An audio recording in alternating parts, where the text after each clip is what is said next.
guys so much for making, I know some people drove from very far away, so thank you for making the trip here to see us. We are so excited about this camera. The Z9, the buzz about it has been crazy. The pre-orders have been crazy. Just being able to see the camera here today. Hopefully, after this, the camera and the new 100 to 400 is Yes. Can you hear me? Yes. So check those out. But just a huge thank you to all of you guys for your support and continued support over this crazy, last almost going on 2 years that we've had here. So a huge thank you to all of you for being here tonight. A huge thank you to Nikon for making this happen for us this evening.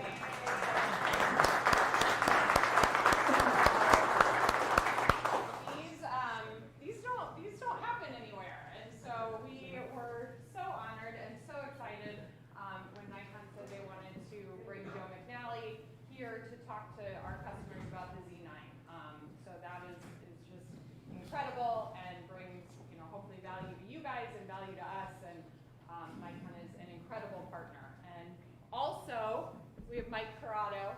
Mike Corrado is the NPS director, the Nikon Professional Services director. He is going to give you all the things that no one else can tell you about this camera. Mike will be able to tell you. And then obviously we have the incredible Joe McNally here tonight.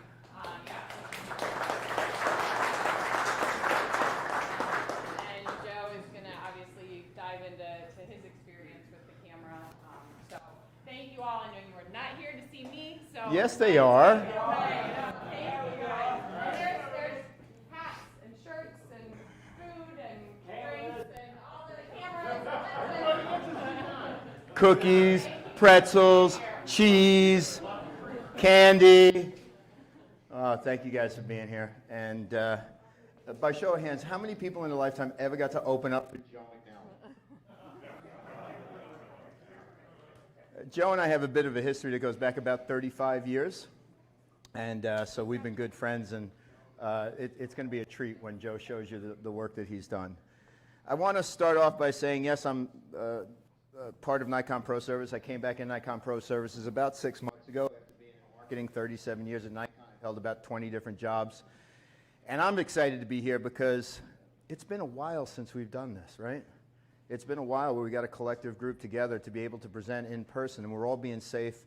But it's so nice to have that human connection again. I'm excited to be here too. And come on, let's face it. You talk to anybody in the business, it's anybody, and where do they go? They go to Roberts. I've heard this for years. The sports photographers go to Roberts. I used to call on Indy and Chip Morey over at the Indy Star, and back in the day when we first came out of digital. So it's nice to be back in Indianapolis. And so for me, I have one thing over Joe McNally that he cannot top tonight. That I've been shooting his camera for over 3 months. I gave Joe the camera for about 6 days, and he had to give him back. Ha ha. But there goes, with that, comes a burden. And the beauty of this is because I am photography first, it was a great opportunity to test and play with the latest technology. And I can promise you right now, by the time we're done tonight, you're going to want to go downstairs, buy a bunch of hard drives, because when you hear how fast this camera goes and how many pictures it shoots within RAW, it becomes obsessive. But then you learn how to dial yourself back and make that tool work for you. This is a tool. It's one of the best tools I've ever picked up. We're going to talk about it. But when you're in this industry and you're trying to compete, what you have to do is you have to go with a mentality that you're going to surpass everything that's out there, including what you have. And I think the engineers have done such a great job. All of this marketing stuff is online, and I'm going to take you through a little bit of this because I do want to get to Joe, because his experiences are going to be something you'll benefit from in understanding how the camera's been used.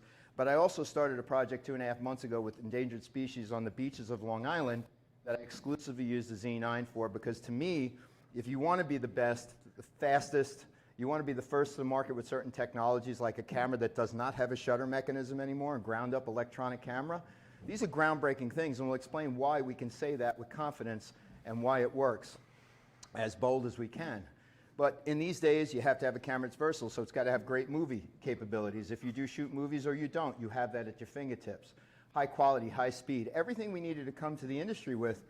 And this is a true series that I shot right out of the gate with a 604 handheld at the beaches, and when I saw this, I was like a 2-year-old running back to the office saying, you got to see this, you got to see this, this is amazing, you got to see this. And I was truly blown away. I didn't think engineering like this was actually even possible from where I started manually focusing early on. So you want power, you want strength, you want speed, you want to be able to not only beat your own products, and the flagship camera we've had is the D6, you want to be able to go out there and look to be competitive against every other brand. And I'm going to stand up here as a 37-year veteran of Nikon. Whatever camera you own, I think this is a beautiful day for the industry to see all this excitement, to see things change. I've got lots of friends in this industry, and it's nice to see us go back out there. Groundbreaking video performance, 8K video. I will probably never shoot 8K video in my lifetime, but it's out there, and you have possibilities. It's all about the options and the possibilities. So many different things. Fast focus, burst speeds. Would you ever consider shooting 120 single frames per second? Still pictures, not screen grabs, not video grabs. Joe, is there a purpose for that? Yes. Joe didn't think so early on, probably, right? Wow. I'll let him tell his story. 11 megapixels is what we were shooting double truck spreads with a long time ago, 6 megapixels. So it's very useful, especially in the social scene. We'll talk about that a little bit. But you want a camera, the tagline is unstoppable. You know what my tagline for this camera is? Confidence. There's a confidence that we all need in the tools we use, right? And if you don't have that confidence, it's with you every time you shoot the shutter. Lack of confidence is not a good thing. When you have the confidence to let the tool be the tool, you break that barrier between you and your subject, and now you're locked in on your subject. That's what matters the most to me, especially with birds. A newly developed stack sensor. Why do we do what we do? Why can we pull the electronic shutter from here? Because we have scan rates that are so fast in this camera in engineering that it allows us to be able to do this with minimal distortion, no banding, minimal banding, just like a shutter mechanism. See, what you don't understand is when you're recording an image, you have horizontal movement and vertical movement. And if the vertical movement doesn't keep up with the horizontal as it's scanning, and it goes slow like this, you can get distortion. But if it goes much faster, that's a technical term, goes much faster, it gives you the ability to do things you couldn't do before. And everything is built around this system and XSpeed, and we'll talk about that. But it's the first camera to have a true sensor shield. That's what this is. When you open this camera and you take off the lens, what do you want to protect the most? Is that sensor. Have we all cringed out in the desert with my cameras, you know, having to take off the lens?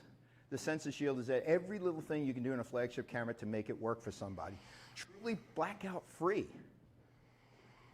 To be able to see the image come through, to be able to watch the action. And unlike other systems, there's so much horsepower in this camera, we're not interpolating any data that you see. In other cameras, they'll interpolate data from other frames, so it's not true blackout. Blackout free, rather. It's all straight through. As fast as you can see, as fast as the camera allows you to see.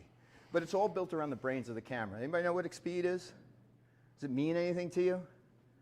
It's certainly, for people like me and Joe, I'm not thinking about XSpeed when I'm shooting. But XSpeed touches almost everything within this camera, from the viewfinder, the calculations for focus, for the speeds of the framing, for the 8K video, 60p coming in 2022 with a firmware update where you have RAW and 8K 60p in the camera. But right now you got 8K 30, you got 4K 120. To a video person, that means everything, to have those options and capabilities.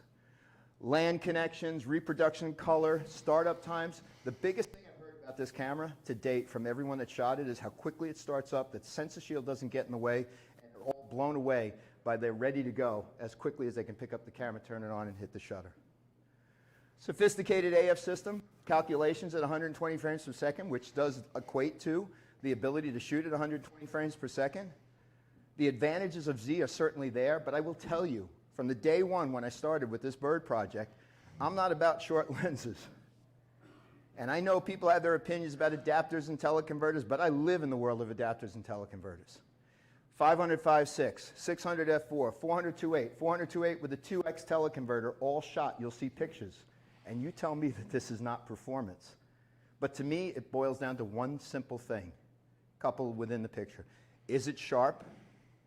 And did I get the frame I want perfectly exposed or close to it? Give me something to work with. But we'll talk about tracking speeds and how well things work. But the big Megillah, right out of the gate, first thing everybody was asking for with Nikon is, what about the autofocus system? This is what this camera does. That's what that camera does. What about Nikon? 9 different subjects can be detected, from people to animals to motor vehicles, you name it, it can do it. And while they sit there and say cats and dogs and birds, it goes well beyond that, because I've been with elk up in the Rocky Mountain National Park. Pike is a little field rabbit kind of thing that Christy Odom was shooting, found the eyes. Deer found the eyes. Bighorn sheep found the eyes. And it's not that I'm impressed that it'll find all those things. It makes our life that much easier when we can have the confidence to get in there in a wildlife situation and not misstep. That's the value of having all of this working for you. So the speed, the variety of things, and it's automatic. Imagine you've ever set your camera to program, right? Pick your aperture and shutter speed automatically. Imagine the camera's smart enough to recognize a person, a cat, a dog, a vehicle, and be able to turn on AF and track it without you doing anything. 99% of the time, the birds I'm photographing, I'm letting the system do what it wants to do. And as the birds get closer, it's even that much better. This is one of my first experiences on the beach. I'll let it speak for itself.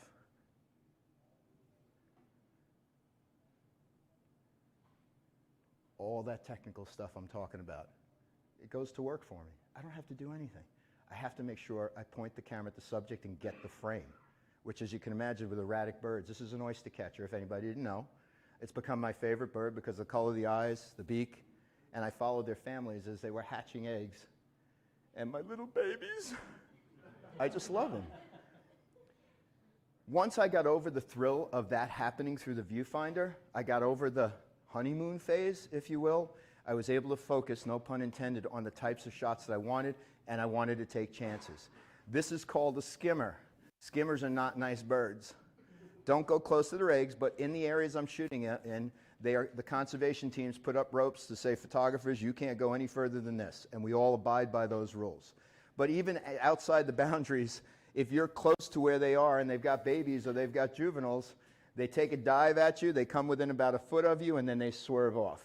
They're not trying to hurt you, they're just trying to warn you. This guy coming at me in a series of frames, 10 of them that attack sharp, and you see the eyeballs, that's not a bad deal. It's a good day. It's a really good day. But the freedom of creating a frame and not having to worry about getting it in the center, I did not do anything to move a focus point. I love the D5, D6. If you shoot this, you probably know this. It's limited within its focus capabilities because it's limited closer to the center of the frame. 90% coverage horizontal, 90% coverage vertical means these birds just flew off in tandem. These two, I just kept following them and I just kept shooting until they came to the one frame that I found to edit, because everything else is moving so fast. And having that kind of coverage is what makes this possible.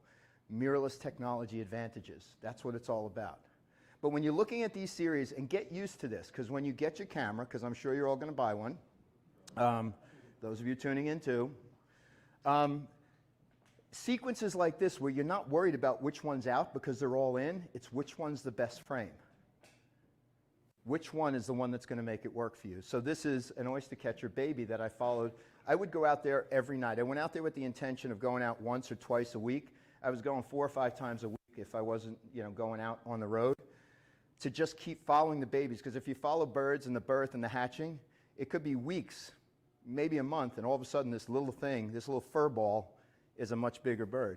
But I'm doing this, and I'm doing it at speeds that I had never worked in before.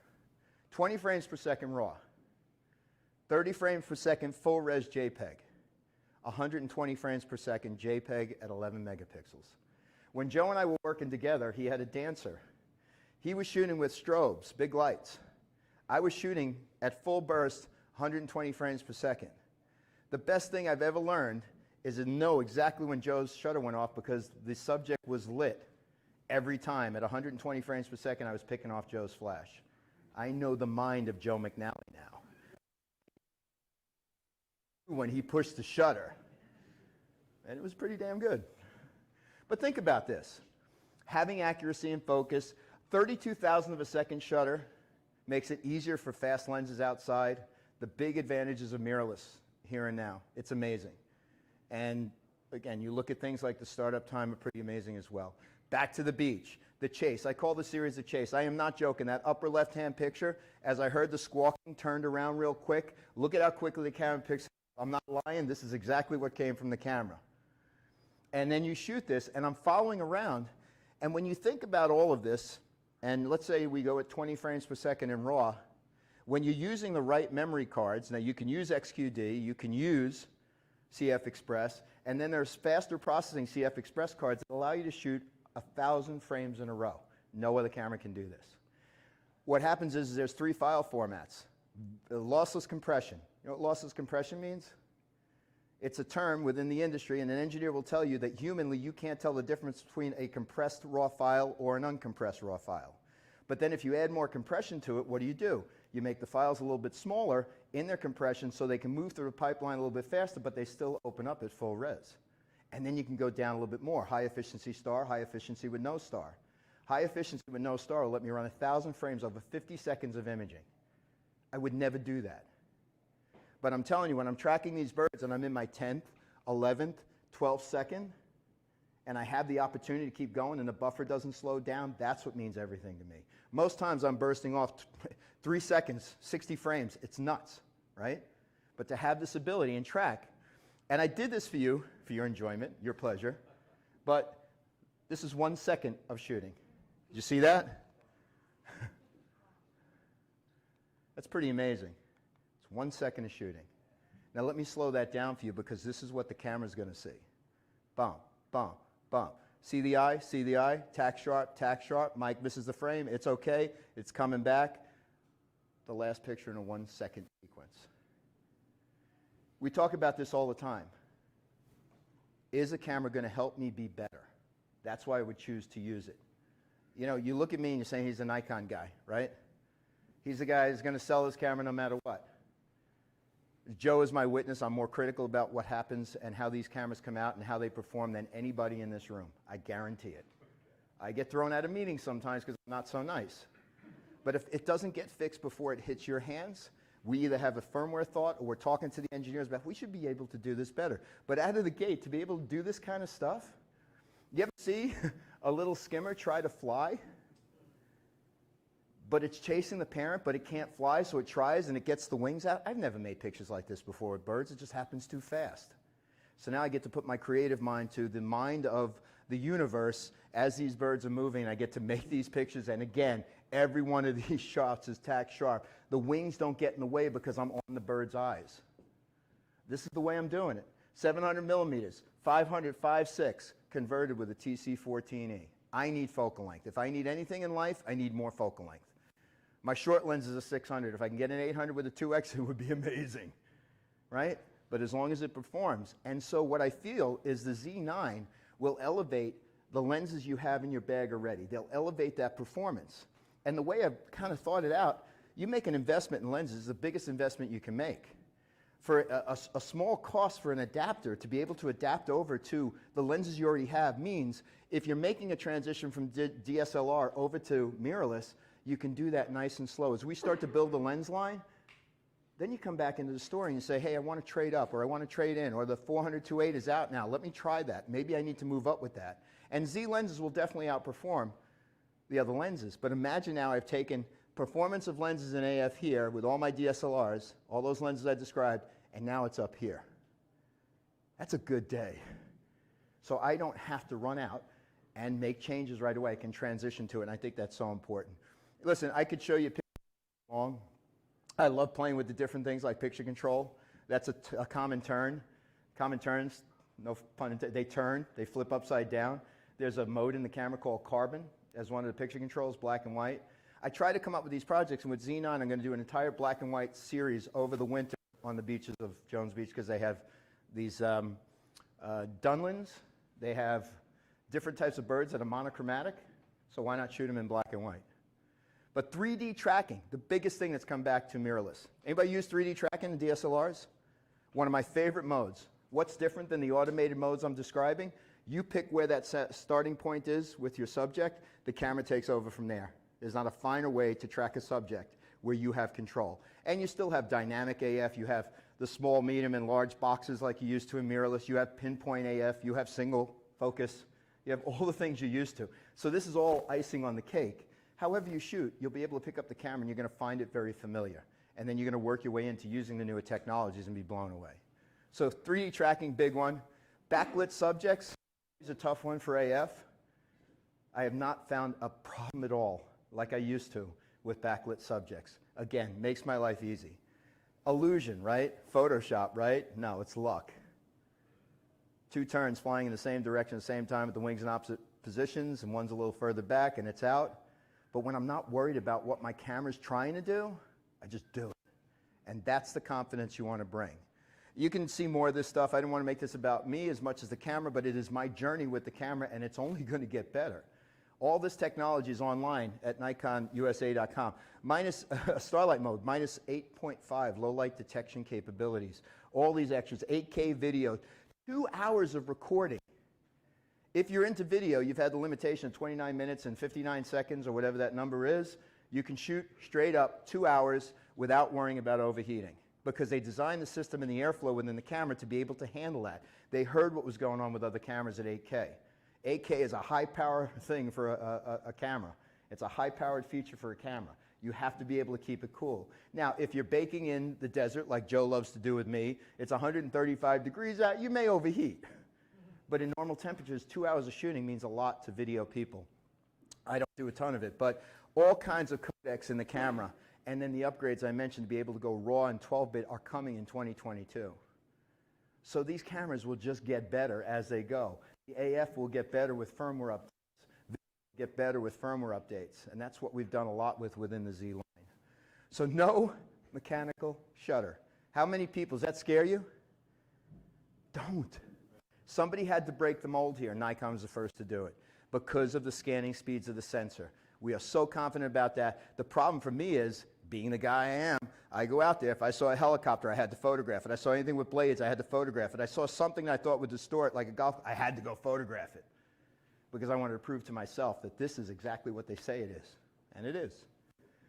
Advanced image quality, 45.7 megapixel sensor gives you the versatility you want in a flagship type camera. Now, is logic to all this. I keep hearing the scuttle in the industry about, oh my God, is the D6 better, or is this the ISO? And Joe told me before, he tapped into 10,000 ISO and was more than satisfied. Common sense. People out there testing and not really testing the cameras. They're making comments about things they're not testing. The reality is when you have more pixels on a sensor, you can't jack the high ISO as much. So it's a compromise. So it's better than the Z7 II. You still probably have an edge on the D6. Probably even the Z6 II will give you really good low light performance at high ISO. This camera is phenomenal for what it does. I've been averaging about 16 to 32 in the shooting I've done, and I'm more than happy. But Joe can share his experiences as well. You got a pro build flagship, 2 card slots that are exactly the same. Why is that important to a professional? 1 card reader, 1 set of cards, and we're happy. 2 different types of cards just means more stuff. It's a little easier. You got the body, the chassis, the ports, a full-size HDMI plug on the side now, port on the side. A lot of video people have said are great. Shutter shield that's built in. Backlit buttons. If you shoot in low light at night, you do night landscapes. One of the greatest features of any flagships we've ever had are the backlit buttons. All of those things. So as I'm presenting, what I'm hoping you see is you look at this camera in its totality, and it's the most amazing tool most of us have seen in our lifetimes. It's a camera, though. And it's only as good as you. It's only as good as the things that you're going to do with it. The thing is, I go back and I remember, first when you had to load Photoshop with a CD and it was 645 bucks. To this day, I only know about 20% of what Photoshop really does. But this camera, I'm up to about 60% of what it's capable of doing. And I haven't even skimmed the surface yet. I need more months. I need more time. But being able to have these backlit buttons, a new adapter, so you don't have the only difference between the old adapter and the new adapter is no tripod slot, because with the vertical grip, it could run into your fingers. I got short stubbies, so it's fine by me. But so you can use it. But the new FTZ 2, you know what FTZ means? F mount to Z mount. In case anybody didn't know. Some people don't know it. Who didn't know that? The price of admission today is not only cookies that Roberts is serving. You now know what an FTZ is. Most people don't know that. I know that sounds crazy, but it's pretty simple. We got a long list of lenses and many to come. Many to come. We are building this line as we go. But as I said before, I don't feel any pressure because I do buy gear. I work for Nikon and I still buy gear. I'm coming close to retirement. I'm putting my stock in lenses. And I have lenses now that I can roll over into this system with total confidence. But you'll see the focal lengths that are in silhouette there. We got a lot to come. And so we'll be filling a lot of these gaps over the next years. And so we talked about the new adapter, double slide, 100 to 400. 100 to 400 with a Z 1.4 has been my favorite combination. You tell them, I don't use converters. Your standards are so low compared to, I've heard it. I had somebody tell me, your standards must be so low if you're using a teleconverter. I love converters. If I can get closer, I don't want to have to crop. I have a lot of bird friends, and many of them like to photograph, and they'll photograph from much further away than they should be. And then they crop in, it still looks good on screen. I'm going for these wall prints every time. If I can't do a 30 by 40, then it's way too much of a crop. That's just a personal thing. I still believe in print. You know, we haven't been to a trade show in a while. We do 40 by 60 prints there. I need resolution. That's the beauty of this camera. 100 to 400, that will be out within this year. And we're not trying to be coy here, by the way. When we say within this year, we're not trying to be, we got all this great stuff. We got container issues, right? We got cargo issues. We got trouble getting products in. So when we know we got it coming, we want to make sure it's here. And we don't want to set dates that are going to disappoint. But yeah, 24 to 120, that was a nice surprise. People thought it was going to be a 24 to 105. Huh? That one? Yeah, I went back because I jumped over this one. You caught me now. Now the whole world, including the internet, knows that I missed a slide. Thank you very much. No, it's okay. Now I wanted to go back to 24 to 120. That's how many? I love this lens as a versatile lens, right? Great event lens. The 400-8, you know what DA stands for? Development Announcement. 400-8 with a built-in teleconverter. Maybe you can see where the future is going to be going for the longer focal lengths that you saw up there. How many times the mount adapter is going to be up there? So, you know, we've got apps that are coming out that we're just releasing so you can transmit from the camera hardwired via a special cable. You know, we have a tether, which is a simple tether tool so you can actually transmit, shoot, and tether. And before I introduce our main speaker tonight, and I'm doing good, Joe, well within 20.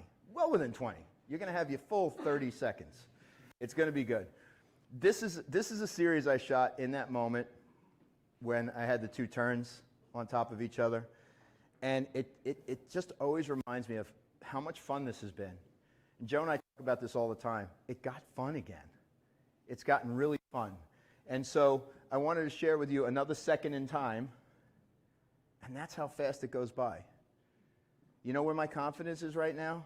I'm not missing a beat here. We'll do it again. 1 second in time to end up with the one picture that I really love from that series. That's all it takes is the one. If I have about 20 around it, not such a bad day. Sometimes it's going to be 60 and 80. The only thing I'd suggest is therapy now, because it does become addictive, and you don't stop until you realize you've run out of hard drive space. But then you come to Roberts and you buy more hard drives, right? It all works. It's a cycle. It's a circle of life. Shoot, hard drive. Come to Roberts, hard drive, shoot, Roberts, hard drive. It's a circle of life. So, some may say my job is boring. I don't think so. I've known Joe McNally for about 35 years now. I met him 2 years into my life in this company. He came to a sales meeting. As a pro rep back then, we had to do a slideshow, and he doesn't remember this, but I do. One of my pictures in the slideshow had come up, and after the slideshow, we were standing around, and I hear him saying, "Who shot that picture of that kid in that cylinder?" I was like, Joe McNally liked my picture. We had a chance to go out into the desert 30 some odd years later. We've done about, I don't know, I'd like to say 35 or so different projects together through the years. He's one of my best friends, but he's also the guy I look to every time I want to be inspired. I have read all of his books.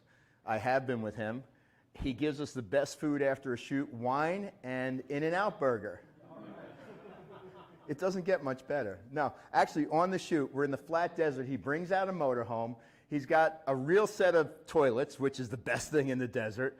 And then he's got 3 chefs that were cooking breakfast and lunch for us during his shoot, because that's the way he operates. He brings the best to the party every time because he wants his crew to be as comfortable. And that stuff at night, because we had nowhere else to go, but he made a deal with the woman behind the bar counter, and every night we came in, she had 2 bottles of wine for him, so it was wine and In-N-Out, and we had such a great time. So, I'd like to introduce to the stage Mr. Joe McNally. We're going to do a quick transition of the sound and the computers. And I have to give him the sweaty mic now.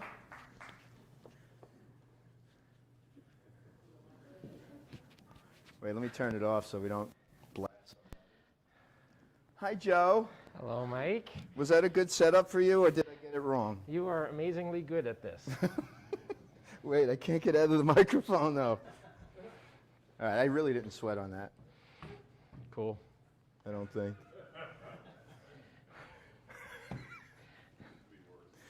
All right, may I have your computer? Absolutely. Can I be your grip?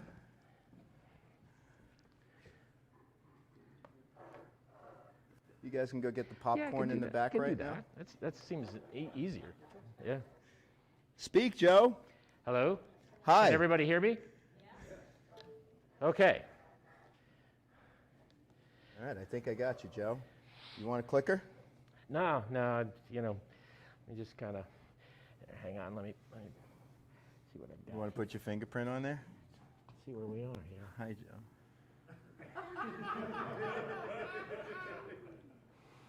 All right. I'm leaving you to this because they're in the back of the store saying, "Oh my God, here it goes." This is where he said it would go south. It gets worse. It gets worse. Trust me, folks.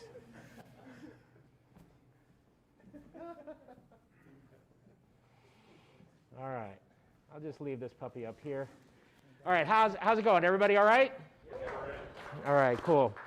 That was a wonderful presentation by Mike. Many thanks. He's very accurate. We've been basically blood brothers for 35 years. Lots of ups and downs, but in this business, it just happens, because it's not an easy thing to do, right? Never has been, never will be. But what's happening now is the technology that we're being afforded as photographers is making our jobs easier. So my slideshow is going to be a little bit on the short side because I've only had the camera for 4 days, not 3 months. Okay? Yeah, so, and Nikon does this very cruel thing. It's like, you ever done a baby shoot? I've done baby shoots. I did a baby shoot for Life magazine for a cover of Life. We had to get this baby to reach because we were doing a thing about how smart babies are. And so it was old school. It was like we had the Life logo on a monofilament line, and the E was just off, like off kilter, and we had to get the baby to reach to put the E back on, right? And to get the baby to do that, the baby wrangler is dangling a Cheerio for the poor kid. And I get ready to shoot, the baby reaches for it, and they take it away, okay? And you feel like dirt, okay? You just feel like dirt. That's what Nikon does with these cameras. Oh, nice little photographer, yeah. It's like going to the big city, Good God almighty. Anyway, welcome. I appreciate your patience with my mask. I have an international flight I have to make on Monday night. So I just have to be cautious. So appreciate it, your patience with me. And want to thank Roberts. Roberts, such a go-to store for so many years, just really amazing. I grew up early on. I had a contract with Sports Illustrated until they found out I really couldn't shoot sports, and then they took it away. But all those legendary Sports Illustrated crew, Heinz Klutmeyer, John Beaver, they all came to Roberts. Roberts was the go-to. And you are looking at a very devoted fan of the local camera store. Tremendous resource for us, and especially in these, yes, please.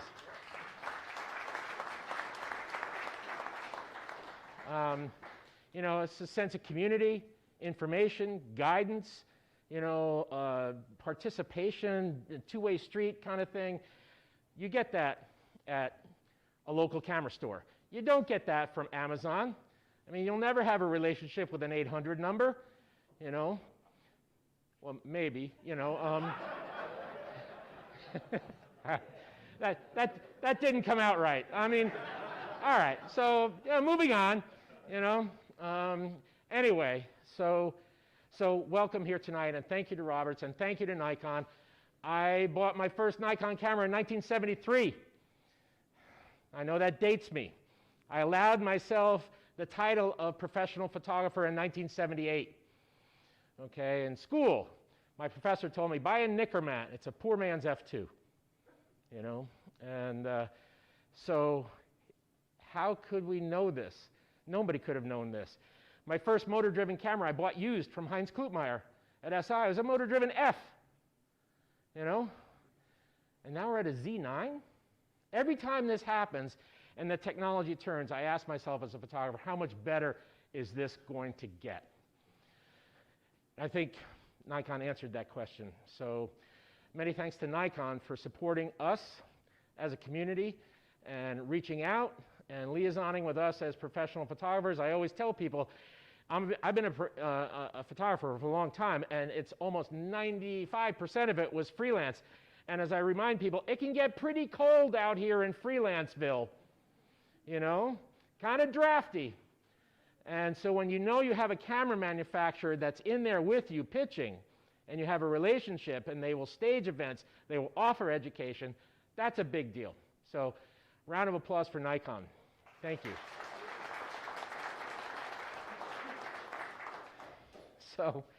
So Mike and I are in the same fold or a belief system. Look, let's face it, camera's just a tool. It's a tool. Anybody know the very famous English photographer Donald McCullin? Magnum photographer, war photographer. Many years ago, he said one of the best things about a camera I've ever heard. He goes, I only use a camera like I use a toothbrush. It gets the job done. I tell you folks, the Z9 is a very good toothbrush. My teeth are cleaner than they've ever been. What can I say? That's my New York coming out there. Mike busts my chops about it. He goes, what'd you fly out of? I said, LaGuardia Airport. He goes, LaGuardia? What is wrong with you? Anyway, so welcome to this. I'll move pretty quickly because I know there's probably lots of questions. Mike gave a magnificent kind of overview of the camera's capabilities.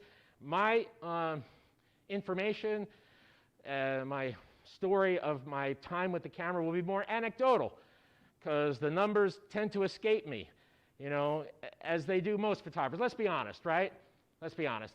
When we actuate that shutter, do any of us ever really think about all the technology that got unleashed inside that camera? I can tell you with the Z9, every time you trip the shutter, you should buy the engineers a beer. You should just buy the engineers a beer. Because I've been through the mill, right? Shot film, and then the digital revolution, and then the mirrorless revolution. I was very nervous about mirrorless. This is a Nikon Z7 picture up here. I was very nervous about it because different form factor, EVF, what am I looking at? Is it reality? All that sort of stuff going through my head. I've been doing this a long time. I've got muscle memory. I tell you, I embraced mirrorless technology right out of the gate, right out of the gate, and, I'm a little odd, I admit it, okay? Mike says he's now inside my brain. Well, are you terrified yet? Are you frickin' terrified?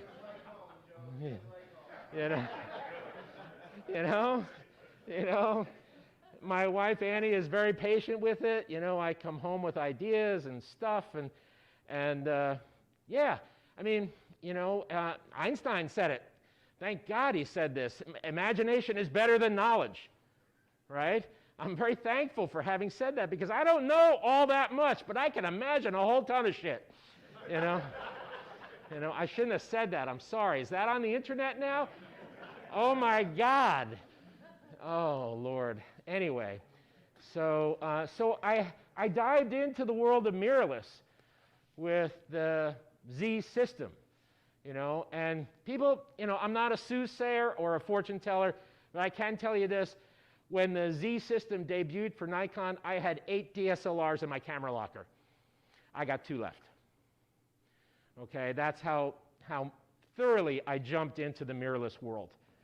So I've been having a blast with mirrorless cameras. The Z6 II, Z7 II, wonderful. Lots of technology in tiny little form factor, right? You know, I'm sorry guys, am I in the way here? Should I move around or just kind of maybe do an interpretive dance or something? And then, I just shot this 2 weeks ago, you know, because again, my brain just works this way. Halloween, I conjured a zombie wedding.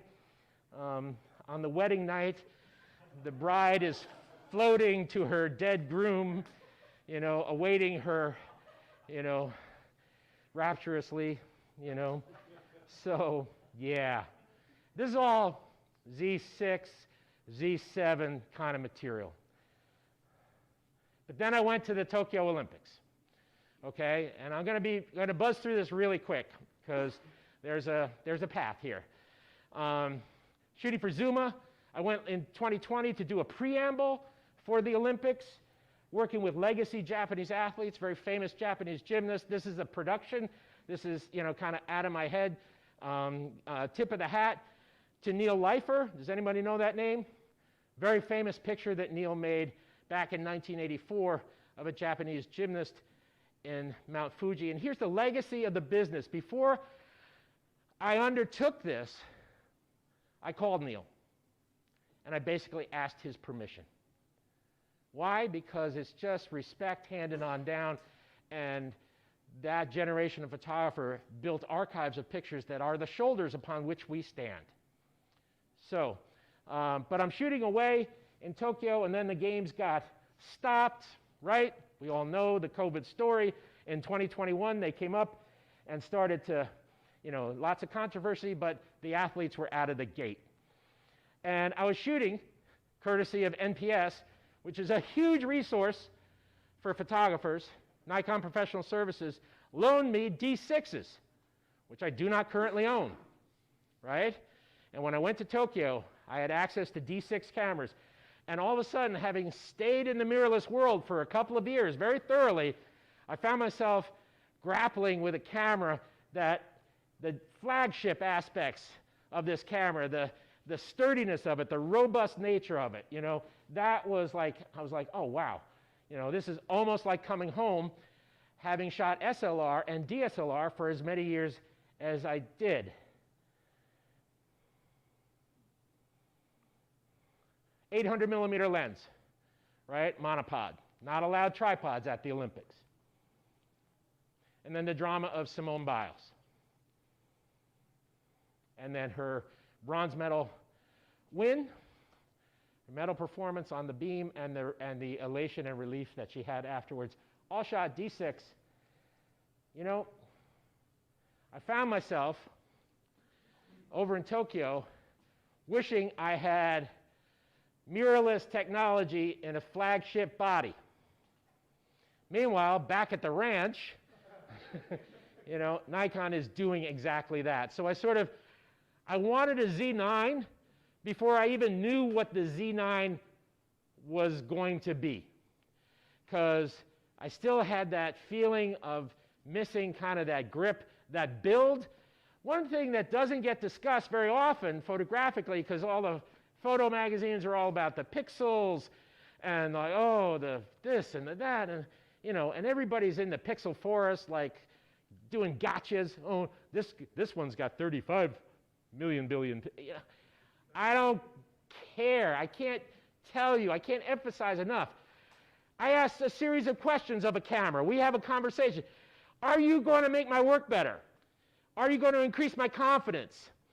Is this situation designed for this camera? Will it make me more efficient? If I'm a more efficient photographer, I'm a better photographer. Has anybody here had a phone call lately from a client where they said, you've got all the time you need and an unlimited budget? Anybody had one of those lately? I haven't, right? Efficiency is a huge component of being successful now. Clients want sophisticated results and they want them fast, right? And what I found when I put my hands around this camera was like, okay, home base again. Here I am. all the benefits of mirrorless technology in a flagship camera. Flagship means a lot to me because I beat the living snot out of my cameras.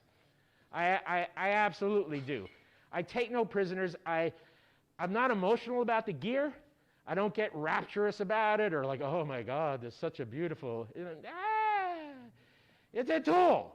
And if I have to sacrifice that tool, and I'll get into that because Mike gave me a whole ton of grief about what I did to the loaner cameras out there in the desert.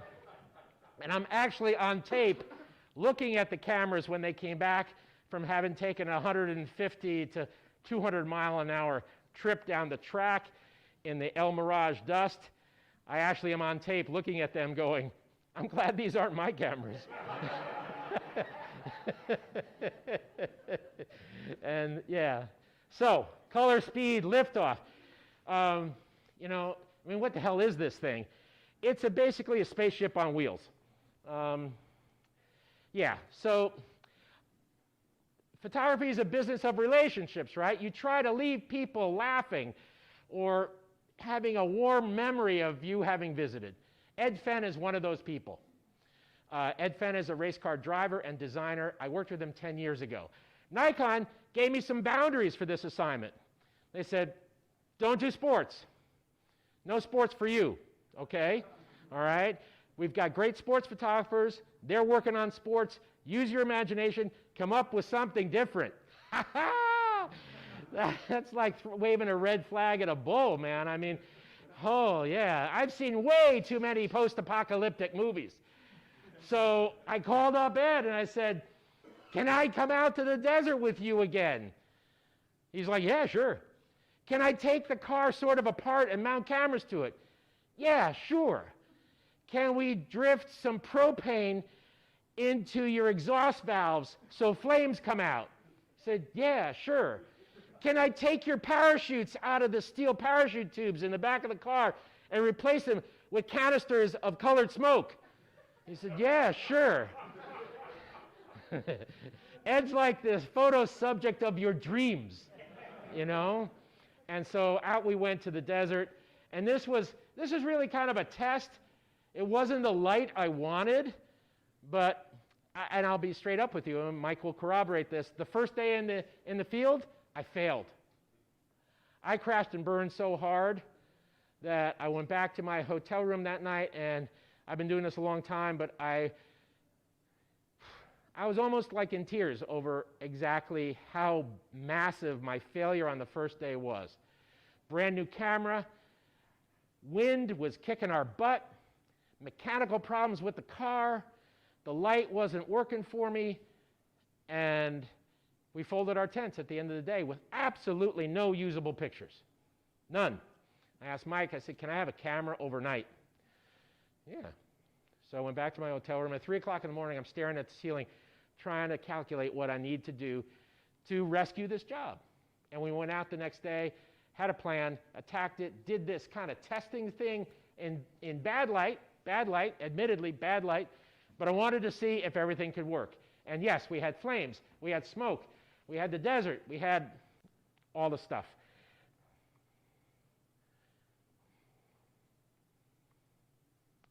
Let me just do this for you, just very quick. These are just really short clips here.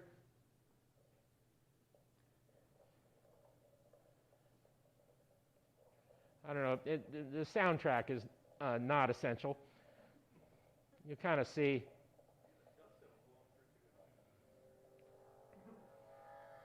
So those are cameras on the car, you know, and he's just getting out of first gear at 150 miles an hour.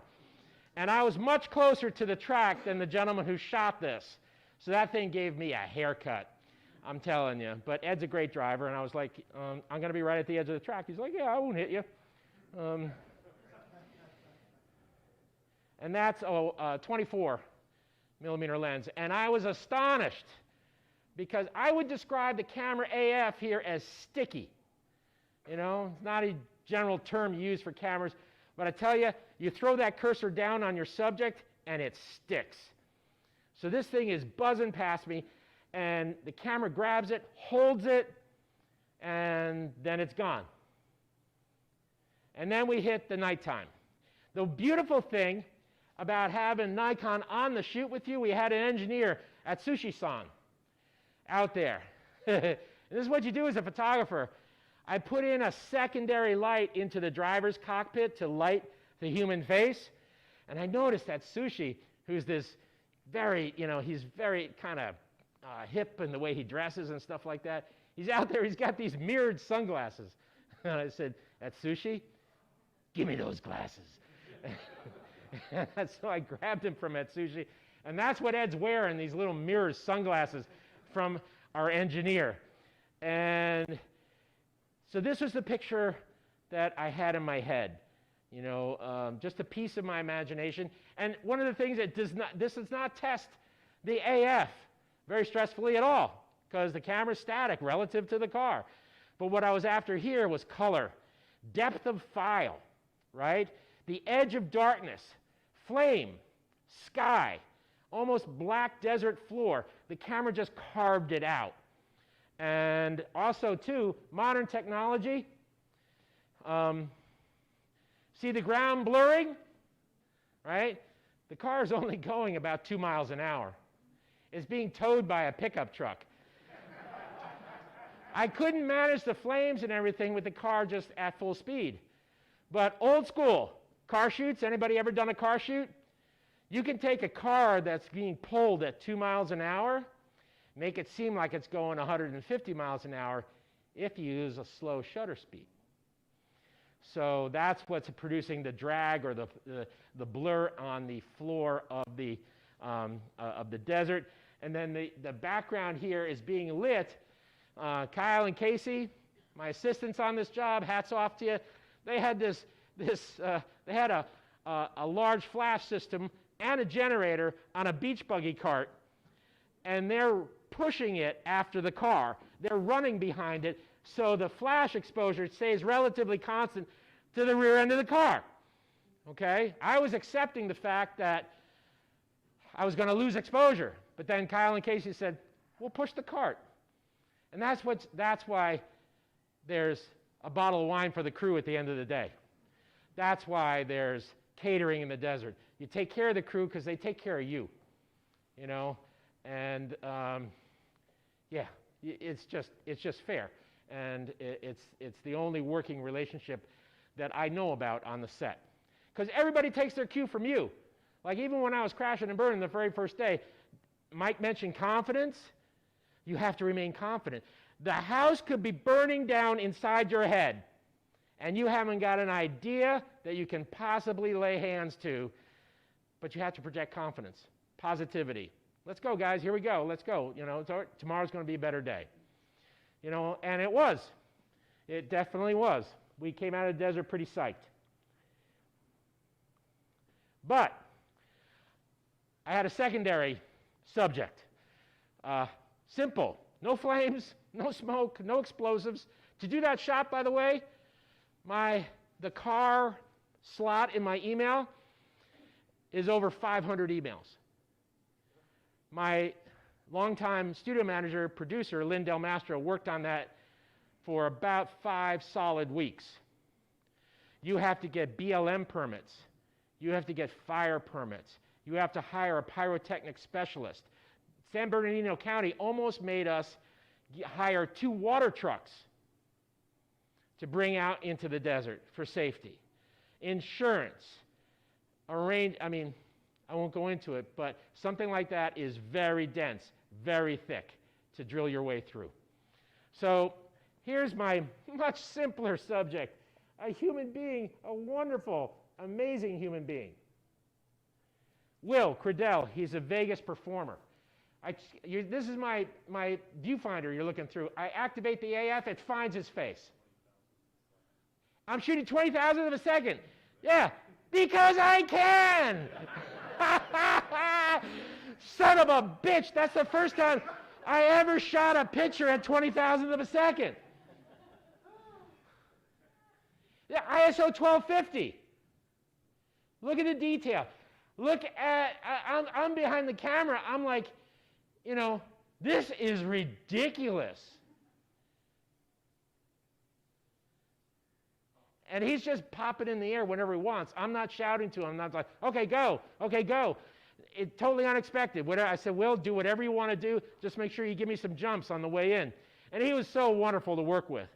And completely astonishing athlete and dancer and performer. He's been in The Lion King and Zumanity, and he's kind of a staple down in Vegas.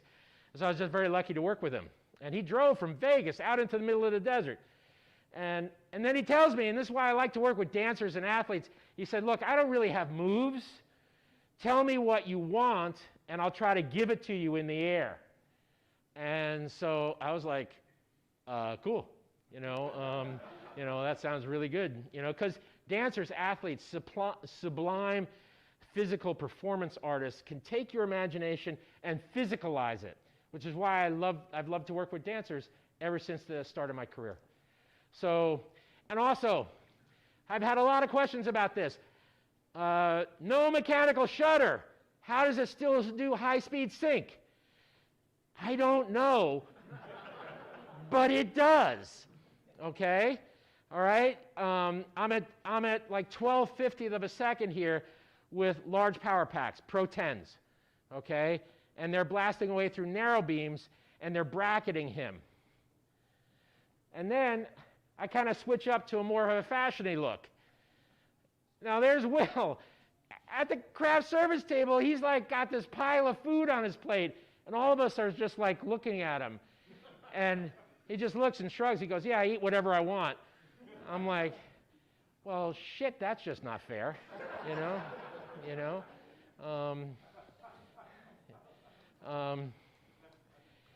So great guy to work with.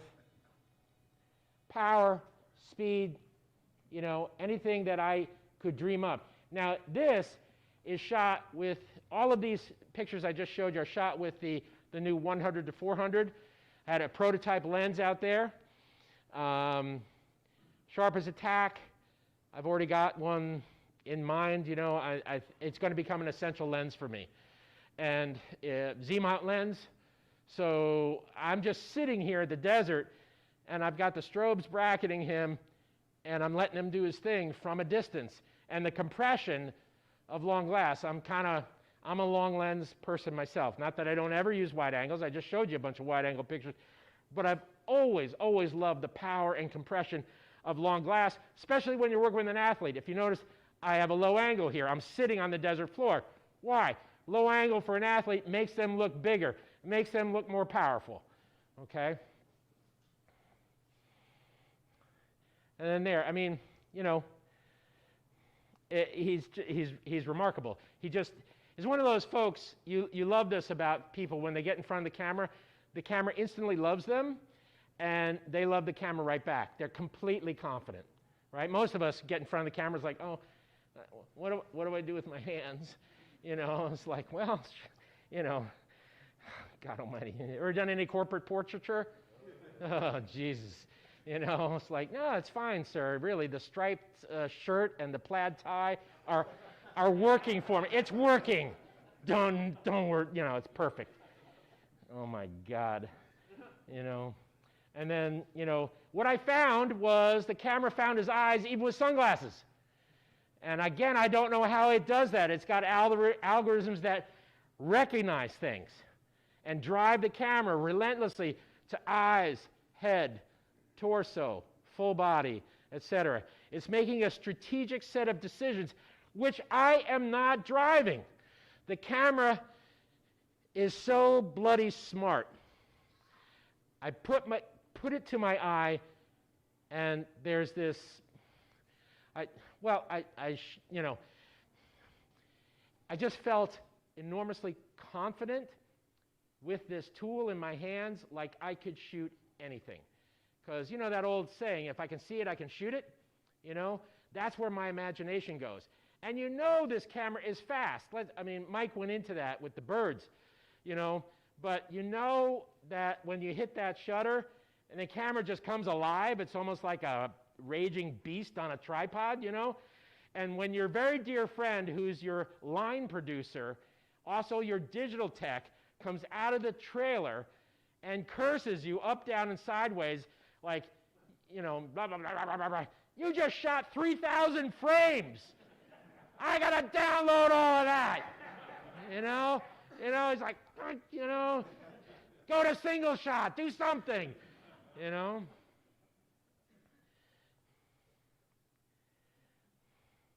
Portraiture, dropping the focus on the eye, okay? And Mike mentioned the AF. You know, traditionally AF has struggled with backlight. He's jumping at my camera off a set of Apple boxes right out of the sun. Camera found, he's wearing sunglasses, the camera found. Dropped the box right on his face, right here. And again, high-speed flash, off to the side. And again, a leap. Here's a single-shot leap. Closer. I stayed resolutely at 400 millimeters because, you know, let's face it, traditionally when we go into a job, have we all accepted the fact that there's going to be a percentage of failure, a percentage of out-of-focus stuff, so, you know, things that just don't quite get there? I had none of that with this. Oftentimes when I'm shooting action, I'll pull back on the zoom, right, to let the camera have more to chew on. You know, you're pulling back, receding. I stayed resolutely at 400 mil, and I just let him come and fill the frame, and let the camera. I said to the camera, I was like, hey, do your thing, you know, you know, and so I stayed tight on him as he just kept coming and coming closer to the camera. So here's a quick little animation that is everything sharp, everything sharp. Boom, you know, crazy. I mean,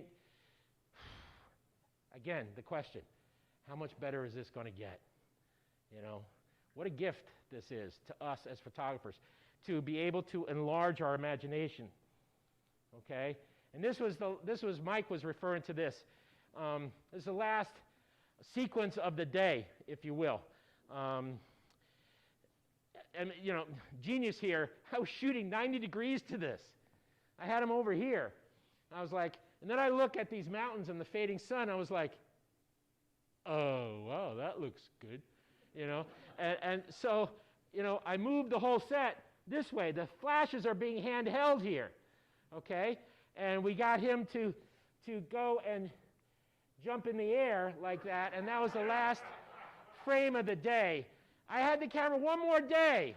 I won't show you those pictures. I can't show them right now. But here's another thing that I tested.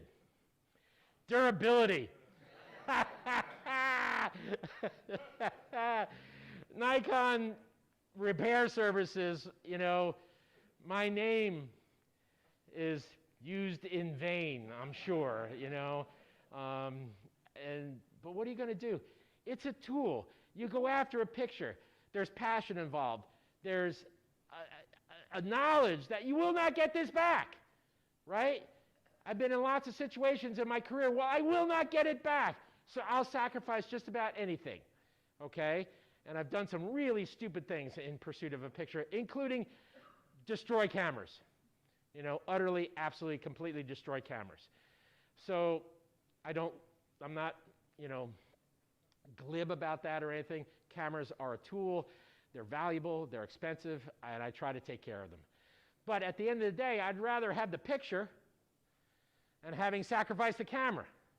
But the beautiful thing about this, with its flagship durability, I know I can batter down the walls with this camera. I can beat the living snot out of a job, and this thing will keep working. And that, to me, is home again. Mirrorless technology at the absolute extreme end, flagship durability that I grew up with. And I wanted this camera before it even existed. Thank you very much.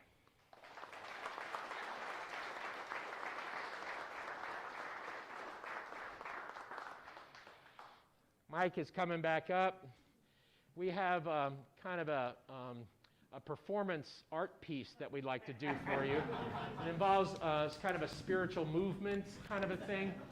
So please be patient while we get on our costumes. This one? This one? This? Oh, we got to do that one too because we're on camera. I forgot. I got to rewire. All right. First of all, I highly recommend if you're going to do that mud stuff, come to the store and buy a nice rain cover from Roberts. Hold on, I don't care if the wires hang out. So I said to Joe, I said, would you do that with your camera? And he said, of course. And he got spiritual on me. He said, because really, Mike, it's all about that image on the card. I said, go buy yourself a rain protector with my cameras, please, the next time you go do that. It is nicer and easier when it's not yours. So I guess we'll open the floor for questions. Sure. Is there anybody, folks at Roberts, are we okay to take a few questions? We good? Everybody okay? Fire away. Yes, sir. Stand up if you wouldn't mind and kind of project your voice. First off, Joe, I want to say thanks. You are the inspiration that caused me to buy my first Nikon at 5 when I was in college. Wow. Nice. But switching into mirrorless has been a bit of a struggle for me. And I started with the Z6, and I found some things with it that just coming from SLR and DSLR, I've struggled with, such as the JPEG preview as I'm shooting in continuous mode, through the eyepiece. Really kind of throws me off quite a bit. With the Z9, I understand that there's no blackout, but does it do that same thing? Does it pop up a JPEG preview? No. In my experience, Mike can speak more to technical. One thing is brings up a good point. One of the things that I noticed, and again, it's anecdotal, is how fast the EVF is. When I release that shutter, that image, which is a JPEG projection, I'm sure, pops into the EVF immediately. There's no lag like you might have experienced with Z6, no lag. But if I keep that shutter depressed, there's no popping up of images, and my view of the subject is continuous. Okay. And that's one thing I noticed, like with the Z6, just playing with it, I did some stuff with IndyCar, and it's like I couldn't even track the cars because that JPEG would pop up, and then the car would be already out of the frame before I could track it. That is gone. What I would say from the engineering side is, what can you put into the camera? How much horsepower can you put in the camera? You talk about an Indy car, you can drive a Toyota Corolla. No offense to Toyota, but the Indy car is going to do things that Toyota just can't. And I think that's what you're dealing with when you start to come up to the flagship level. There is a single processor in this camera. Here's some of the things you just don't see. It's faster than dual processors that are on the market. So you put that horsepower in, you can do what you can do with this camera. On the lower end, you're not going to get as much feature or horsepower, so that's why you're experiencing what you're experiencing. You're welcome. I think there was a question over in this area. Yeah, I have a quick question. I just wanted to say, first and foremost, to Nikon, thank you for remembering the early adopters of the Z system. I just upgraded It's fundamentals. 3.4 firmware on my 7. It's a wonderful improvement. Great job. Thanks, Nikon. I did it myself. For those people out in Cyberland, he was talking about upgrading his firmware for his Z7 too? Yeah. 3 years old, still giving out firmware. That's great. My question is, in the original Zs anyway, you set up, hey, I want to shoot RAW, or I want to shoot RAW and JPEG, that sort of thing. With the new system and continuous release, if you're set up to capture RAW, but you select a high-speed release, you go from 20 frames per second to 30 or to 120, will the camera allow you to automatically jump to JPEG? Yeah. Well, Or do you have to select it? when you're in 120 frames a second or 30 frames a second, it's JPEG only anyway, so there's really no option. What happens is by choosing RAW and JPEG, what you're doing is you're not affecting the speed of the camera in which it performs, you're affecting the buffer and how much buffer you can actually use and how much longer you can go. So that's why I only shoot RAW, because I don't have a use for JPEG, but everybody shoots differently, right?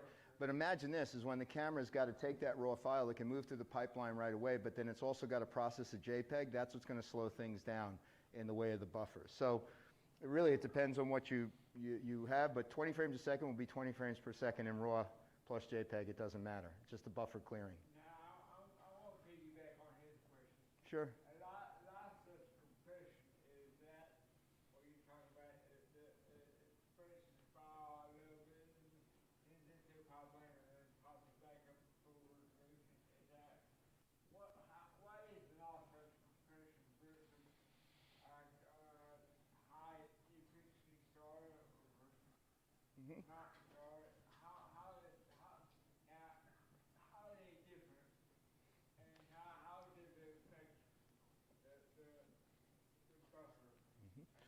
Great question. And those tuning in, the question is what is lossless compression? You know, how does that work? What is high efficiency star? What is high efficiency? I kind of sped through that earlier. Imagine the engineers are trying to tackle a whole bunch of things when they're trying to solve the problem, right? What's the issue? We want to get those pictures through the pipeline a lot faster. Imagine that they've worked on the technology of the raw file so much on this camera to not only be super high quality, but to also allow speed as well. And we all know about compression. I mean, early on we had 1.2 megapixel cameras and we dealt with JPEG. You could barely see an image. It was all boxy and pixelated. But now we're at a day 45.7 megapixels. So JPEGs are far more forgiving than they've ever been. I shoot JPEG. Some people shoot RAW. It's a choice that you make. When it comes to lossless compression, everybody says, oh my God, the camera doesn't have uncompressed. If you can't humanly tell the difference between lossless compression and uncompressed, why would you put an uncompressed file? You know, for many years we had a TIFF file in camera. It would bog the camera down. Nobody would want to do it, and they wouldn't shoot it, so that's when we started to move to these raw compressions. If you remember our cameras earlier, there was the large file, the medium file, and small. Imagine it's that same concept, only with one raw file. And the one thing we took out of the camera, which you should be happy about, is you have no option to shoot 12-bit still images. It's only 14-bit. So at the highest bit depth, the higher color depth, you have the option to shoot a lossless compression you can't tell the difference with. Add more compression to that algorithm with a star, and now all of a sudden I get several hundred pictures in a burst. And then I go without the star, and I get 1,000 pictures within the burst with the right cards. It's all about creating an efficient file to work through the pipeline. You're going to go back there, a person like me, Joe, I don't know what you felt, I couldn't tell the difference visually. But I'm also not an engineer, and I'm not somebody who, when they take their pictures, are very acute with what it is they see. But you have these options, and the beauty is, if you don't need a big buffer run, go to the lossless compression, and you've got everything you want in the best quality at 14-bit. I hope that makes sense. Beyond that, I am jumping off the ledge because the engineering in me just dies at that point. I'm a bit of a parrot. You know, I just add on to that whole, I didn't remember it when I was speaking, but Mike alluded to it. That last image where the runner, the athlete is leaping with the sunset mountains, Mike was shooting that at 120 frames a second at 11 megabytes, you know, the JPEG, and he was picking up my flash. And at first when I got to the job, I was like, and we're talking about the camera, I'm like, 120 frames a second, how could you, what's the use of that? I saw it. If anybody here, I mean, as photographers, we're involved deeply in the web, right? Marketing, all of that stuff, Instagram, GIFs, and 120 frames a second, man, I'd love to have that capacity on one of my shoots where somebody does something spectacular, and you've got the whole stream, just like a movie, including my flashes. That's a huge teaching tool. It's huge for GIFs. It's huge for social media, all of that stuff. And so all of a sudden on location, and I'll tip my hat to Mike as he has shown me the way many times, he showed me the purpose of that. It gives you options. The other thing I want to say too is because you can't talk about the file sizes and the efficiency and all those speeds without realizing one of the things, and Alex Podstosky, who is one of our pro reps, I listened to him, he said it so much better than I did about the ability within the card to process fast as well. So the engineers are looking at the latest card technology with the latest file technology to do the best job they can to keep the speeds up to where they should be. So if you have XQD cards, they're going to fit. It works, no problem. You're not going to get as much buffer and as much runtime with those cards, but you can still use them. I started off with SanDisk CF Express cards. Okay, so I could only get 500 to 700 pictures in a row. Everything is about the speed and the processing of the card technology as well. So again, when everybody's out there picking one thing apart on a camera, there's a whole process of engineering that takes you to that final image that Joe's talking about on that card.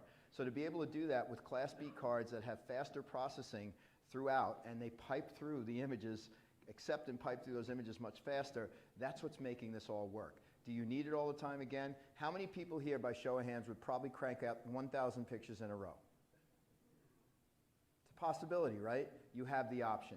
For me, like I said before, it's 10 seconds, 15 seconds, 20 seconds. But if you were photographing the finish of the Kentucky Derby, you had the right long lens, like a 180 to 400 with a converter set, you got the stretch run, you got the finish, and you got the jubilation. That's longer than 4 seconds, and that's where most cameras will stop, even at 30 frames per second raw. It's a choice. It's an option. Yes, sir. So we're talking about, like, you know, the speed of the images,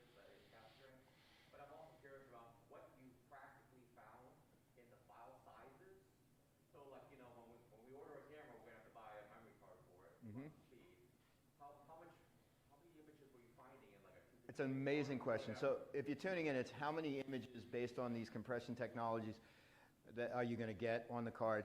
And the size on the card, you know, it's obviously going to vary. When I shoot RAW and the uncompressed file format, I go into NX Studio because I have the software that will accommodate the Z9 right now, and I'm pumping out 16-bit files that opened up are 262 megabytes from what could be about a 38 megabyte file on the card. So one thing that kind of struck me is the 256 gig SanDisk CF Express.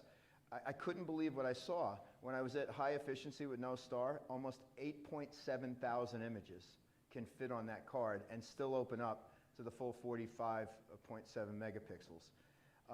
Again, it's what can you get away with? Will the compression work for you? If you're looking for the optimal quality, you'll probably never go to that mode. If you're looking for speed, you will absolutely go to that mode.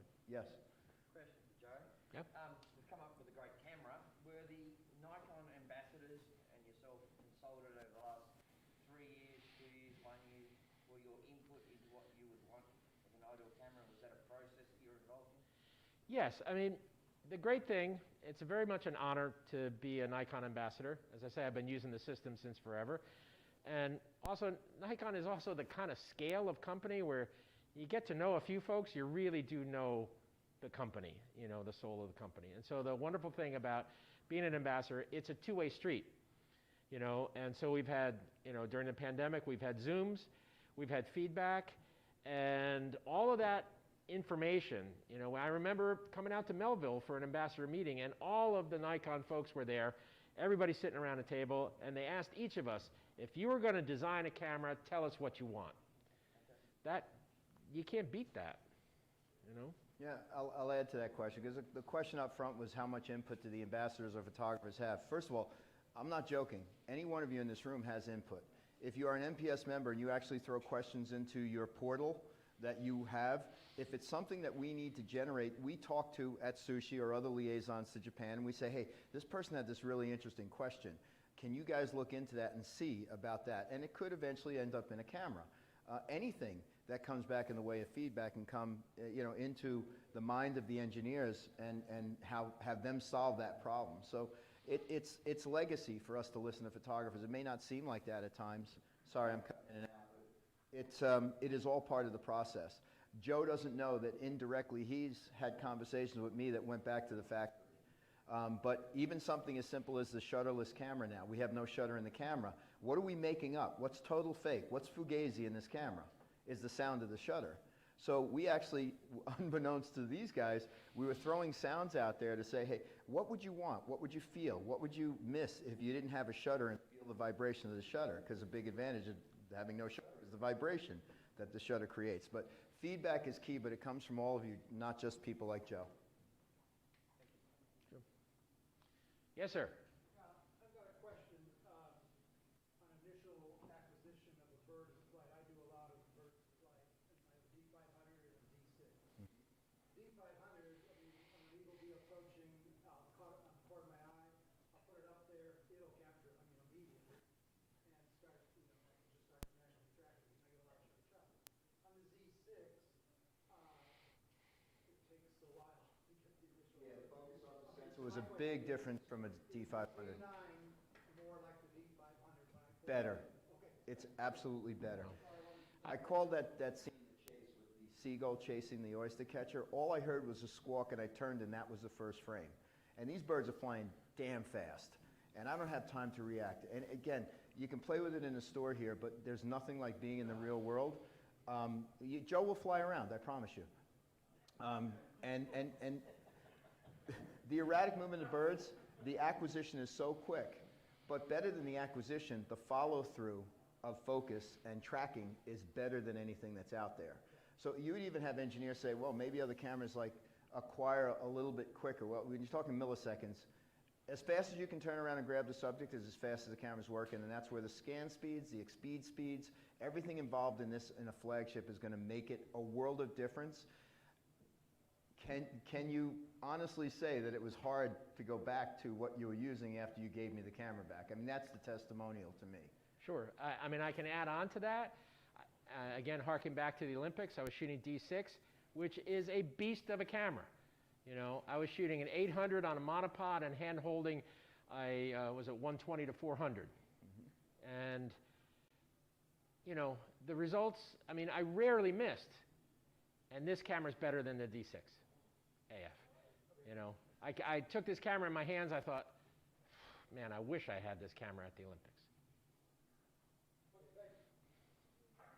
Yes, sir.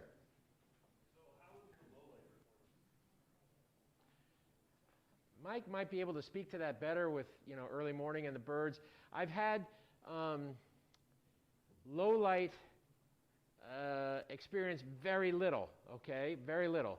So I'm not going to jump off the deep end here, but my results at ISO 10,000, ISO 5,000, 4,000 were all excellent on gray, cloudy days, okay, where I didn't have the snap to the light that we had out in the desert.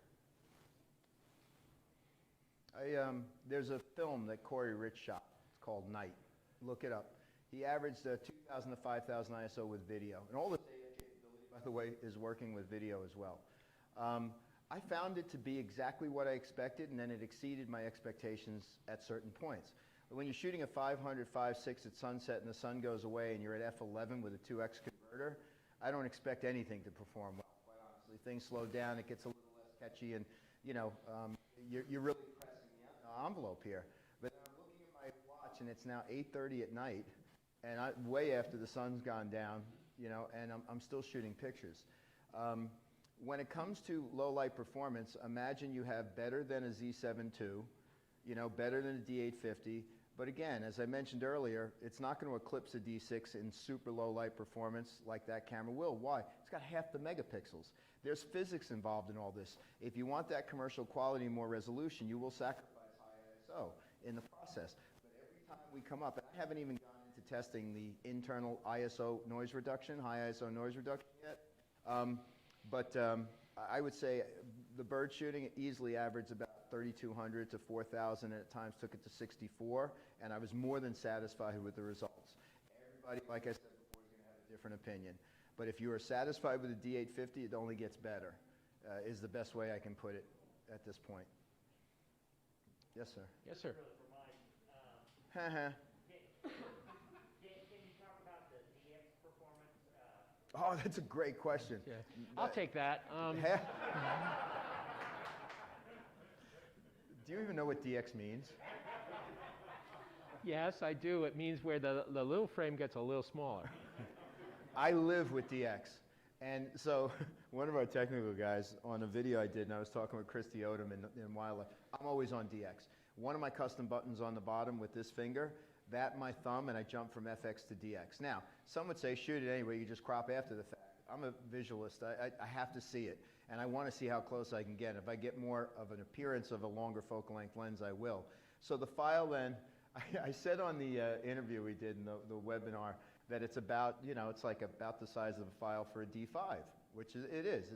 It's 5328, and I said it's approximately 6,000 pixels. And he tore me apart for saying it's close to 6,000 pixels, which I thought 3,500 is 5,500, it's close to 6,000. But it's almost about that same file that I'm used to with a Z6 II or a D5. It's more than enough file for me to make a 30 by 40 print if I get the picture right. So a lot of the pictures early on, because I didn't have the focal lengths I wanted, I was using not only converters, but I used DX crop as well, just like I would on a D850. One thing that I loved about the D850, I still love, in this camera now, is DX crop. That's my opinion. Yes? Yes, sir. Could you talk some about how the stack sensor technology is different from what we've had in the past? What makes that different? I'm going to say right off the bat, I'm not the engineer here, but what it does is it opens up the possibilities for speed and throughput. And when you open up those possibilities and then you add the scanning speeds as well, it just becomes, what's the word that Jerry used? Not magical, but it's sorcery is what it is. Yeah, sorcery. I don't want to stand up here and profess to understand that whole pipeline, but because of the stack sensor, we've got so much more speed within the system. And that's what's giving you the fast frame rates. It's what's giving you 20 frames per second. It's what's giving you the scanning speeds we get. It's just remarkable technology. Yes, sir. So you shot with the 100 to 400 lens on the D9.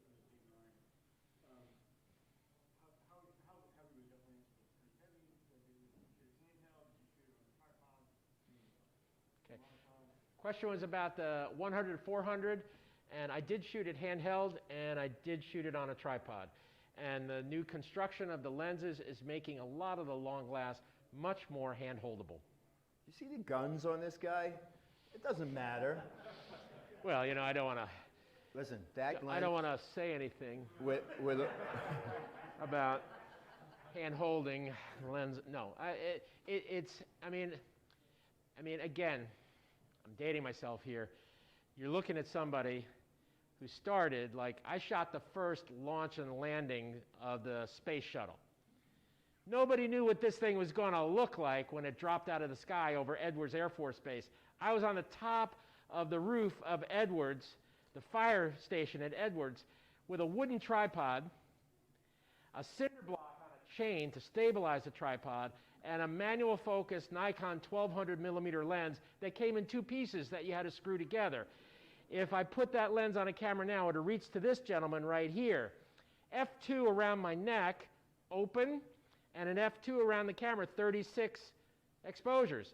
The thing hit the ground, I rattled through 36 exposures, and I literally took that F2 off the camera and I threw it on the ground and bayoneted the next camera on and then tried to pick it back up, manually focusing this thing through heat waves. So I get the 100 to 400. I'm like, oh, sweet mystery of life, thank God at last I found you. I mean, I'm happy. I mean, people, you know, complaints about some of the technology, maybe from younger photographers who don't have the backlog of where we came from. You know, I kind of try to debunk that as best as I can, because the technology we are giving makes this the best time on earth to be a photographer.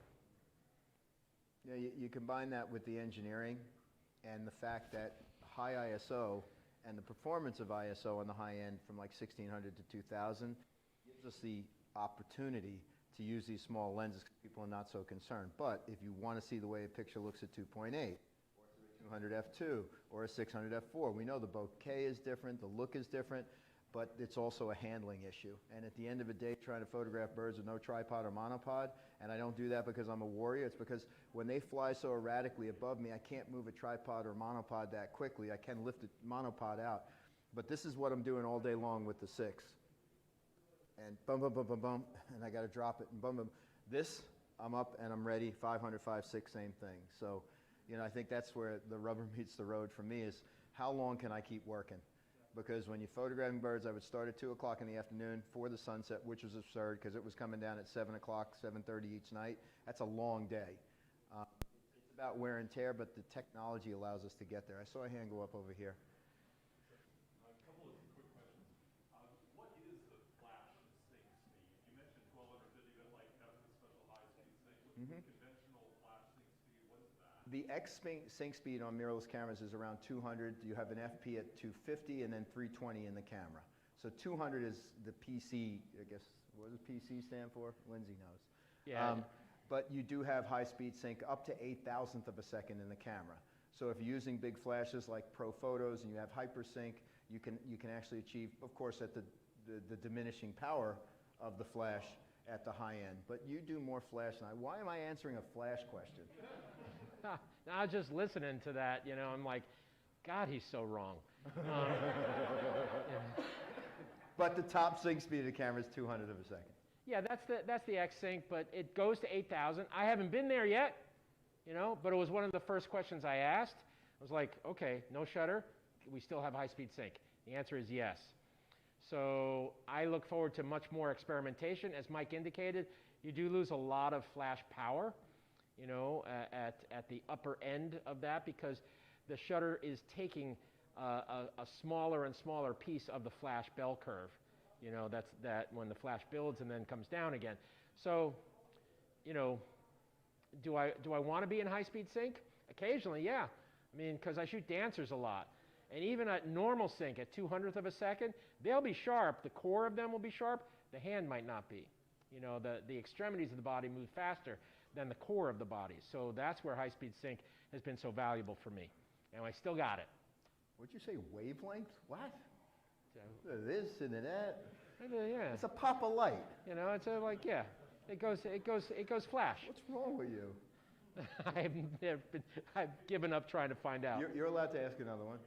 So just two more. So talk about the sound. Is it actually just silent, and you've created some little artificial sounds to let us know when it takes a picture? Yes. Okay. It's an artificial sound. Okay. Yes. And then, how do you clean a camera like this? I'm not kidding. Like I keep looking at this picture. I have never done it. He's a moron. That's why. That's how you don't do it.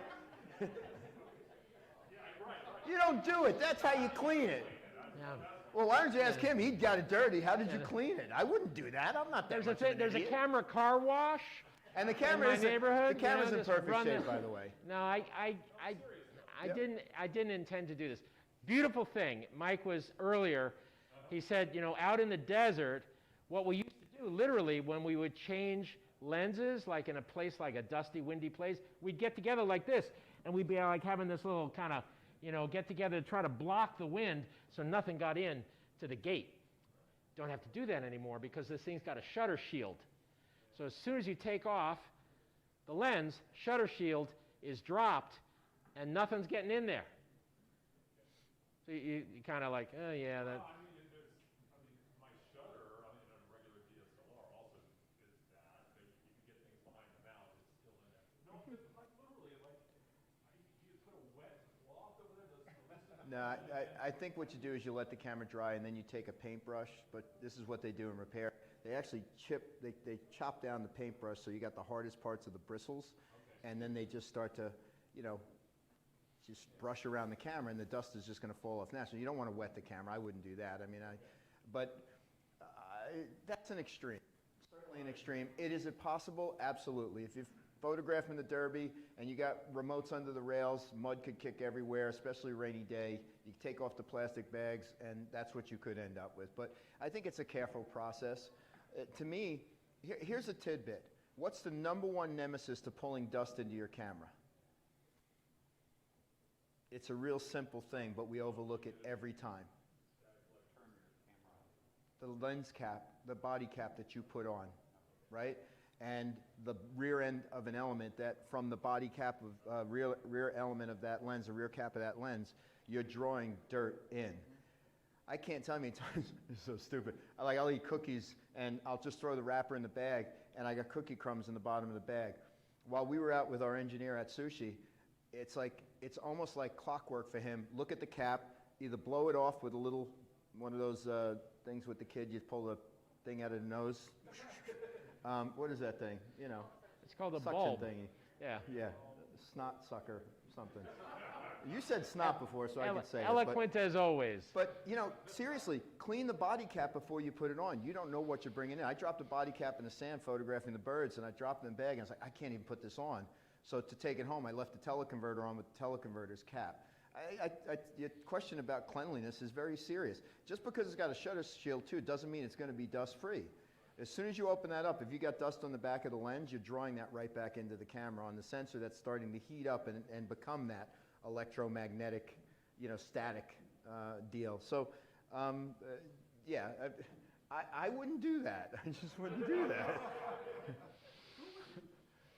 They sell really nice rain covers downstairs.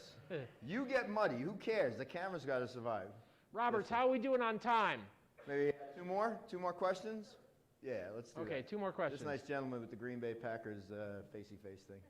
So, speaking of the shutter shield, so I know if you turn it on and off, that's what engages the shutter shield. But if you leave the camera on, disengage the lens, and it breaks its contact, does it as well drop the shutter shield definitely? No. So you have to turn the camera off. You have to turn the camera off. It's what you should be doing anyway, because according to the manuals, and I don't, I do follow this as a religion now, you want to turn off any electrical contacts that are hot so you can actually make the change without worrying about, creating a problem. So, but yes, as soon as you turn the camera off, the shield comes down. As soon as you turn the camera on, it opens up. The biggest question we get, though, is how is that going to slow me down? It doesn't. It happens so fast in the processing and the startup of the camera, you don't even know it's happening. You hear the click. That's the only sound you hear. And to talk about the sounds of the camera, yes, they're all manufactured. And what they've done is the engineers are even smart enough. The early version camera had the microphone the speaker for that off on a different part of the camera. They realized too that that's not going to be natural for you, so by the time the camera was finished the design, they moved that speaker right by underneath the eyepiece. So it sounded more natural to you instead of coming from somewhere else. It actually sounded like the shutter where it would be. I had the brilliant idea of, wait a minute, if we could make F3 sounds, F sounds with motor drives, that maybe we could sell them for 99 cents a piece. You download them from the App Store. But that's not going to happen, so take that idea off the table. I already had that It's one. on the internet now. But you're manufacturing a sound. The beauty of it is you can change the pitch and the volume. So if you're indoors, you can go complete silent if you need it. Even though when you're photographing a model, though, silent doesn't really mean anything because the person doesn't know when you're firing. So two things, you can just go to a much lower volume and they'll still hear the click, but even better, if you're shooting in silent as a photographer, you have several options to light up the edges of the frame so you know you're actually firing. It's a visual indicator when you're in silent. So there's a lot of layers of this. Yes? All right. Wireless capabilities, what our options are, if you were talking about larger file size, like I got sending photos during the event to PR, Mm-hmm. things like that.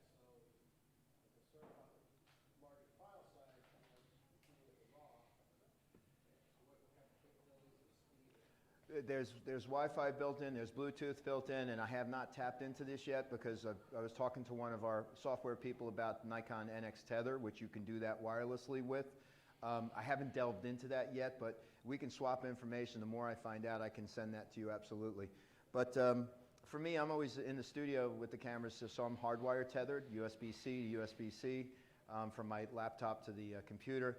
But there is Wi-Fi capability, and you can actually use the new Tether software to do everything wirelessly, which is nice. I don't know what the ranges are, I don't know the depth of it all, but of course, to me, the beauty of this camera and the flagship, it brought back the X-Sync. And I said, how many people are actually using that? You'd be more surprised to know that the PC terminal is still being used by a lot of people. But the 10-pin connector with all the accessories that come with it. And I'm going to take it back to the story you started with it today about failing on the first day. Joe didn't fail the first day of our shoot. He succeeded on the first day of the shoot.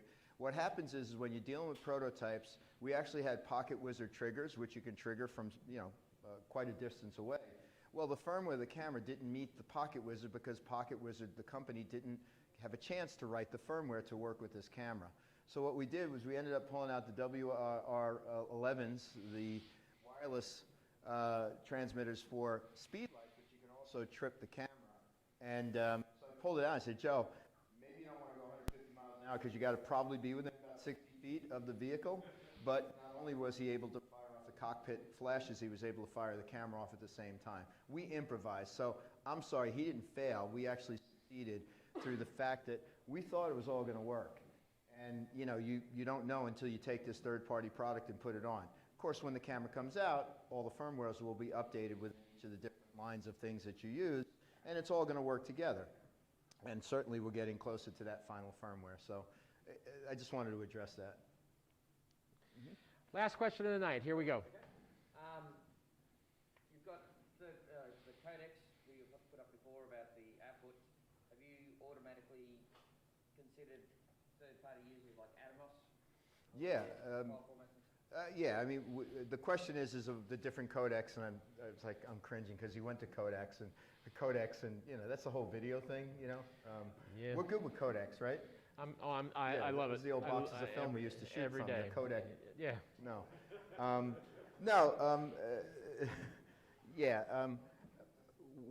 You will be able to shoot RAW in 2022, so that's going to be a firmware update, but there are options to run through the HDMI a clean signal like we used to. At first we didn't think that, but now I noticed in the menus that the option is there. I will never bank on anything until we get final firmware, but you should have those options. You're just not going to need them as much anymore. There are different codecs now to be more efficient in 265, 264, ProRes, all this stuff. I'm not a video person, so I don't want to test it coming up here and like Flash, he's going to say, I don't know what I'm talking about. But all of that stuff has been taken care of because you're going to be able to shoot RAW within the camera in 2022. Just can't say when. But you do have other options of third party. And I'm sure everybody's going to start to tool around the Z9, which is what happens. Most times we're already communicating with other partners early on in the development of the product so they know what's coming under NDA and hopefully efficiently hit timing to come up with whatever fixes they need to work with the system. But it's, to me, everything I've heard from video is the full HDMI means everything, instead of that smaller HDMI where you have to have a smaller cable on the camera and then have a full-size HDMI. Are we good, man? We're good. We doing all right? Thank you very much.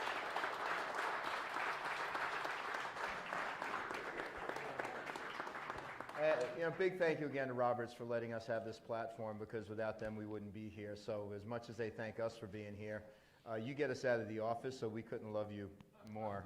But thank you, guys.